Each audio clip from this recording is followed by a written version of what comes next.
Before I say anything, let me just add something that was left off by Honorable Mr. Justice Mohan Shantagadod. If you recall, he said, the worst thing is to be this last speaker because people are too eager to leave. The second worst thing is to be the speaker after the lunch. People are too eager to doze off. Not that I blame any one of you, so would I if I had such a sumptuous lunch as the one that was laid out for all of us. But I just hope that despite the fact that you'll be facing one judge and two leading lawyers and a professor, I hope you will be wide awake. But in case you do feel like dozing off, don't think it's contempt of court. There's no such thing as contempt of court in this hall. To begin with,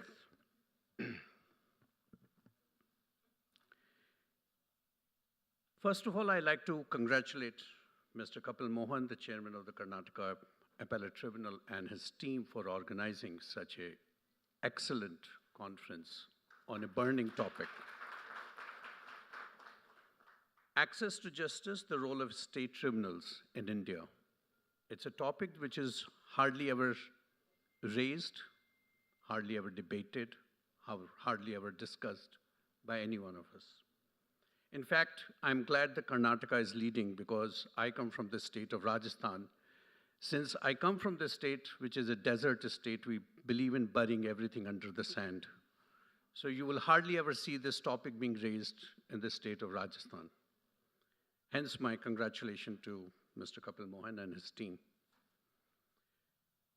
But before we go into this topic of natural justice and procedural fairness, unfortunately for all of you, I happen to be a student of history, so I always believe in stepping back and seeing any topic from a historical perspective.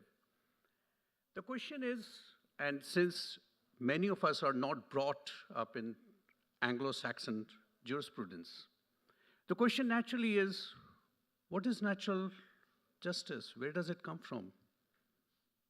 It's not something that you find, being taught in Gita by Lord Krishna. It is not part of our culture. It's something that's somehow imported from across the English Channel, and naturally so. Our entire judicial system is a transplant from the banks of Thames to the banks of Yamuna.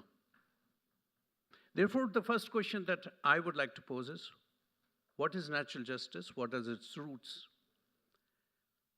And it's very easy to answer. It was answered about 3,000 years back by the Greeks themselves. And the Greeks thought that since man is made in the image of God, he is a rational being. Although they were quite irrational at times themselves, but they gave the benefit of doubt to mankind and they said man is a rational being. He's born with an innate sense of what is right and what is wrong, what is just, what is fair, what is unjust, what is unfair. And you can see that in your own house when a small child runs up to you and says, hey, the elder brother stole my cookie. He's being unjust. He's being unfair. Only because he is the elder in the family, he doesn't have the right to have my cookies. I have a right to have my own cookies. A child of 5 can tell you what is just, what is unfair. Therefore, the Greeks said that there is something called natural laws, laws which will guide the society and the state. And if any of you have read that famous play by Sophocles called Antigone, where the king of Athens, or Thebes rather, he says, that person who revolts against me, who is my nephew, in case he's killed in the battle, nobody shall be permitted to bury him. Let his body be exposed. And this is exactly what happens. His nephew is eventually killed in the battle, and his body lies in the battlefield.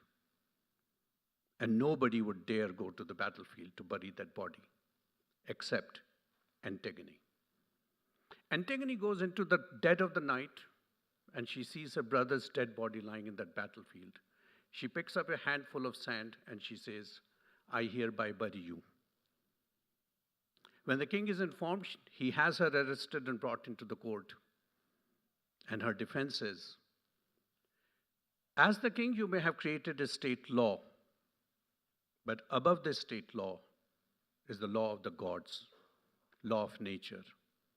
What your law says is unjust, unfair. It's an arbitrary law.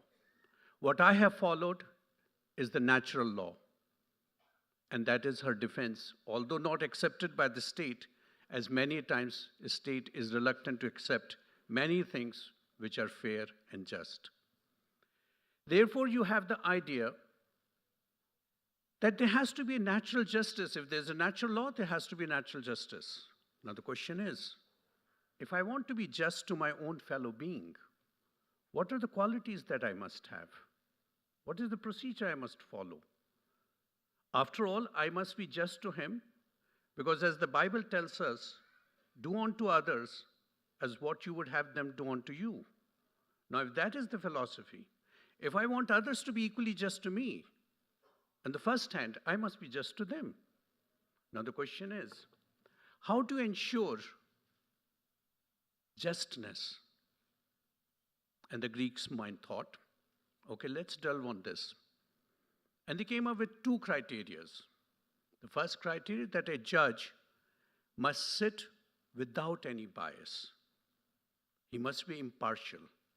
As Socrates says, the qualities of the judges: impartiality, politeness, courage, patience to hear the side, and the wisdom to decide any dispute before a judge or an adjudicator with a sense of fairness and justice. So they said, what are the qualities of any adjudicator? First and foremost, sit without a sense of bias. And bias can be caused by many factors, as all of you are aware. It could be because you're interested in somehow in the subject. It could be because you are lured by the money, something that many of human beings are lured by. Temptations. It could be a community bias, a caste bias, a bias towards a particular department. And I'll give you an example where a bias was not permitted to creep in. There was a matter of a particular company before the Supreme Court of the United States. And as all of you know, all the 9 judges sit together to form one bench. However, in this case, Justice Sandra O'Connor said, I'd like to recuse myself from hearing this matter. People asked her, but ma'am, why? She said, unfortunately, my husband happens to be a shareholder of this company. If I were to hear this matter, tomorrow people might say that I have a bias in favor of this company. Therefore, let me recuse myself, give the litigant the feeling that justice is being done to the litigant. This is a classic example of when a judge realizes that unconscious bias that might still be there, although consciously, naturally as a judge, she would have been as objective as possible, as in any other case. The other thing they said was, as a judge, that you should keep in mind is that you must hear the other side. Now, why should I hear the other side? When you read in our Puranic epics, many of people have been killed only because they were held to be demons, asurs. Did anybody ever ask an asur, let us hear your defense? Did Lord Rama ever ask Ravan, let us see your defense? After all, you have kidnapped my wife. Did anybody arbiter between Lord Ram and Ravan? No. But to the Greek mind, they said, before you can decide anything, before you condemn a person unheard, please give him an opportunity of hearing. Because the common denominator in the Western jurisprudence is that it is better to let go of 1,000 criminals than to hang a single innocent person. That is why the Americans called a court where no opportunity of hearing was given, the kangaroo court. Therefore, the Western mind said, before you condemn any person, and please remember, the first principle of common law is, every one of us is presumed to be innocent till proven guilty. Therefore, you must, before you pronounce me to be guilty, you must give me a chance to defend myself. And I'll give you another example. If any of you are familiar with the Greek mythology, there's a fantastic character called Prometheus. The sin of Prometheus was that he brought fire to mankind from the heavens, from Olympus. And he taught mankind how to use fire. Because of this sin, Zeus had him bound to the rocks by chains, and he told his eagle to go and eat his entrails every single day. One day, while Zeus is sitting on his throne, walks in a shining figure, and Zeus says to him, "Who are you?" And the figure laughs and says, "I'm truth and justice." He says, "What are you doing in my court?" He said, "I'm here to remind you that you have bound Prometheus without holding a trial. You have pronounced him guilty. You never gave him a chance of hearing. Therefore, although you are the major god, you shall be dethroned for one day." And it is said, upon that judgment, Zeus fell from his throne for one day, because that right of hearing was denied to Prometheus before he was held guilty. Now, without going into the nitty-gritty details of how to give a right of hearing, one thing that I do find whenever I come across judgments, that we tend to be too hasty in our judgments. We do not give an ample opportunity to the litigants. And I can give you a very recent example which occurred in my court only yesterday. A judgment passed by the Karnataka Appellate Tribunal. Unfortunately, in that order, what I've discovered was, it was clearly observed by the Karnataka Appellate Tribunal that the SSE was not given and was not present on a particular date. Since he and his counsel were not present on that particular date, naturally they could not put up their side of the story. And yet the Karnataka Appellate Tribunal says, on the next date, when the impugned order is passed, it is passed legally. The moment I read that order of the Karnataka Appellate Tribunal, my question that arose in my mind was, if somebody has not been given a chance to put up his case, then what happens to procedural fairness? Then how do you say that order passed by the assessing authority or by the first appellate court is a proper order? Only on the ground of procedural unfairness, that order should have been struck down.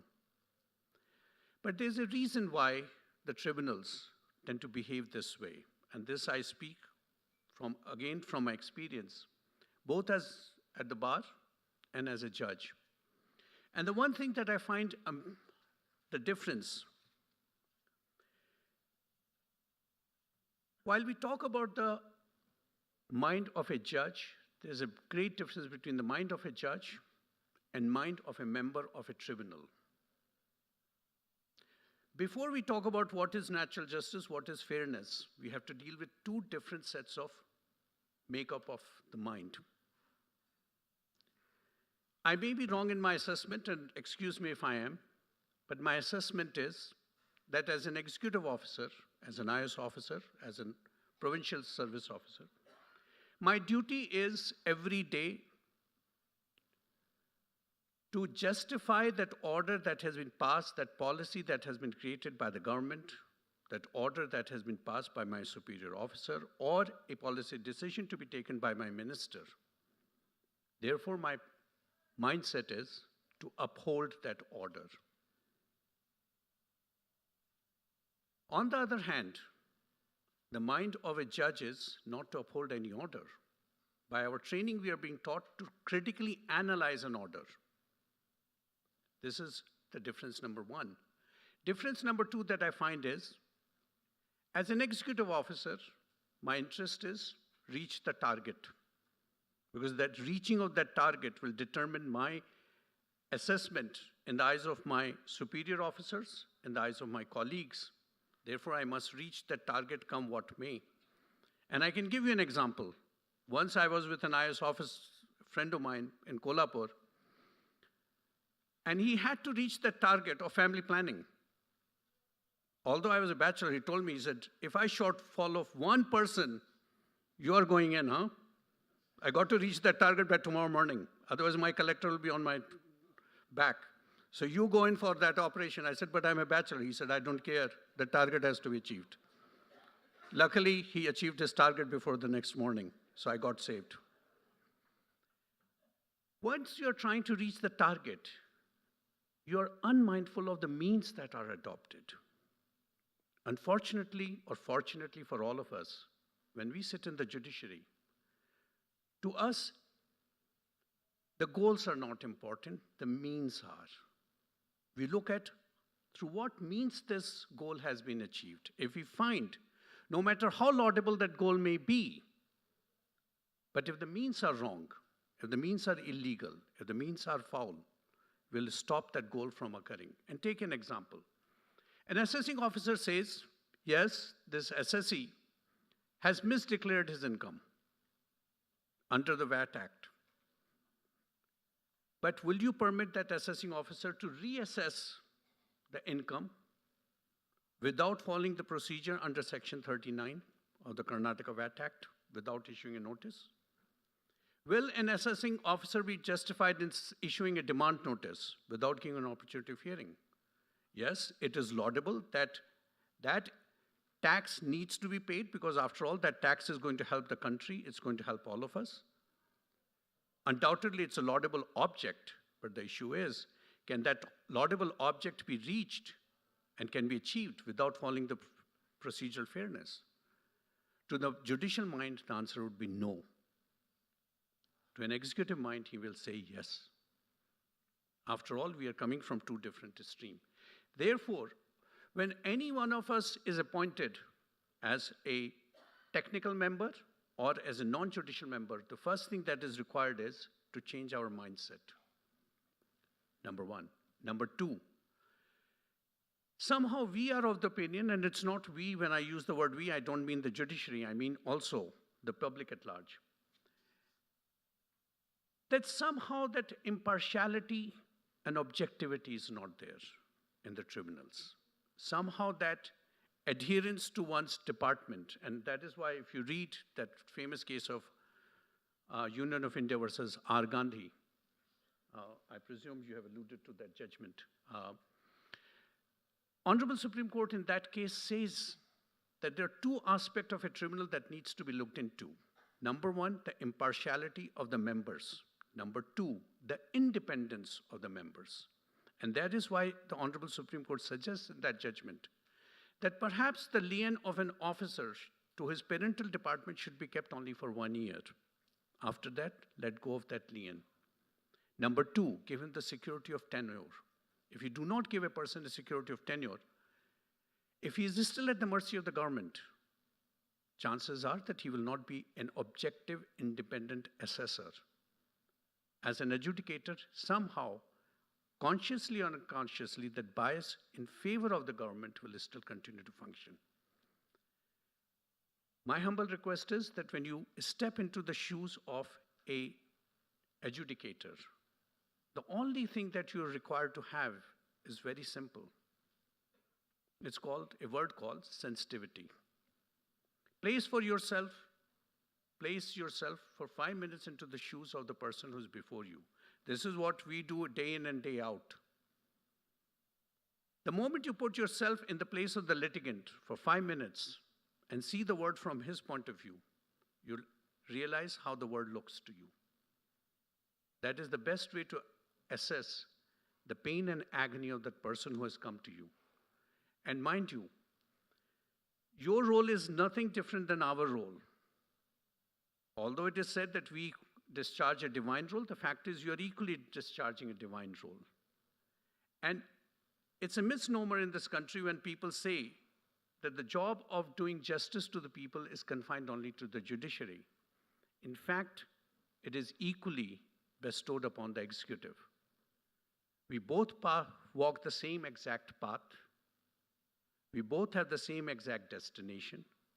And the destination is the welfare of the common man. Thank you very much.